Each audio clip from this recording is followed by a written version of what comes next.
কথাগুলো এমন করে কইতেছেন মনে হচ্ছে বুকের মধ্যে কোনো কষ্টই নেই।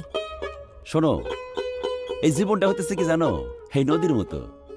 বুকের মধ্যে কষ্ট জমা করতে করতে যখন রাখতে পারে না, তখন একুল ওকুল সব ভাঙে ফেলায়। আবার যখন কষ্ট কমে যায়, তখন সব শান্ত হয়ে যায়। কুসুমের সাথে কথা না কয়ে আমি তো বিয়ের কথা কবার পারিনি। কুসুম কলেজের থেকে আসুক, আমি তার সাথে কথা কয়ে দেখি। ঠিক আছে, সে তো মা হিসাবে তুমি কথা খুঁদিই পারো।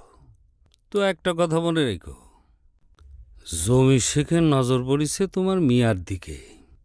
সে কি তোমার মিয়ারে অন্য কারোর কাছে বিয়ে দিতে দিবি নে, নাকি তোমারে শান্তিতে থাকতে দিবি নে? ভাইবে চিন্তা আমারে বইল, জলে থেকে তো কুমিরের সাথে লড়াই চলে না। আমি আসি, খবর দিলি আবার আসপানি। যাই।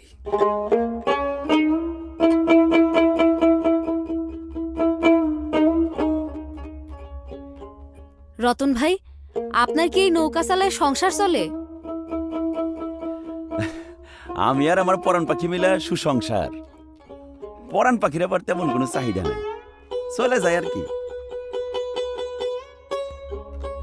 পরাণ পাখি মানে আপনি কি বিবাহিত?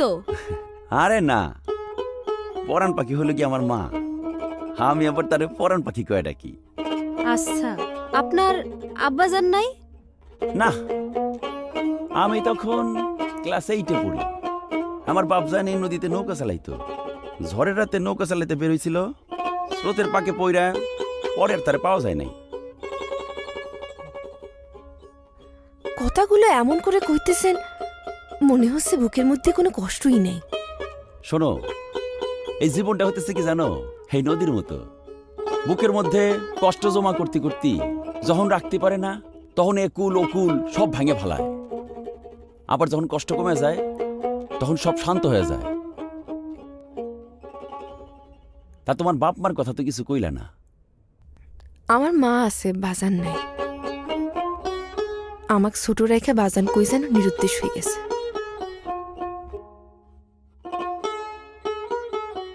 রতন ভাই, একটা গান শোনান না, কত সুন্দর গানের গলা আপনার। তোমার কোনো বাঁধন না,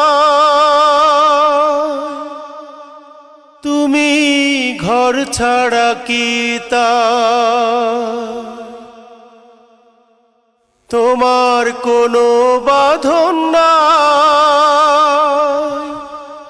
তুমি ঘর ছাড়া কি তা,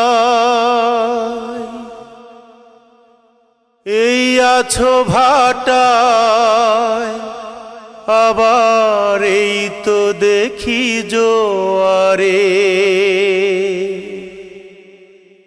বলো কোথায় তোমার দেশ, তোমার নেই কি চলার শেষ?